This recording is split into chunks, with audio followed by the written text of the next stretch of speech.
Za sam kraj peva Ivan Simić, pesmu Ruža od ledu, u pratnji pijaniste Stefana. Ja vam želim prijatno popodne, ostanite uz Prvu televiziju i vidimo se sutra od 13 časova. Izvolite. Hvala. Pazi kako hodaš, tanak je led, u moje srce svoje kad slomiš, zaledio sam se. Ovo je vreme ledeno doba, kad svako sve bi da proba, kad niko ne zna šta želi, a svi žele sve.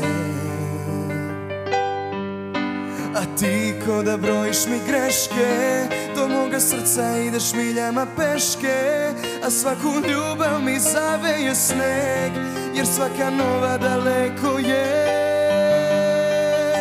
Ko ruža od leda, ne cveta kad treba, čuva boli samo je, pa sakriva rane, možda bol stane, kad niko ne pita kako je.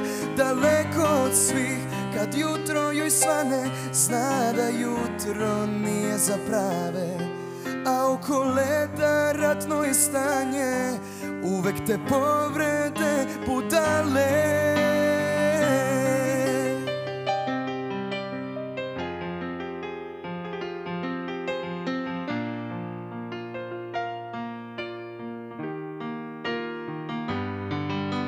A ti ko da brojiš mi greške, do moga srca ideš miljama peške, a svaku ljubav mi zaveje sneg, jer svaka nova daleko je.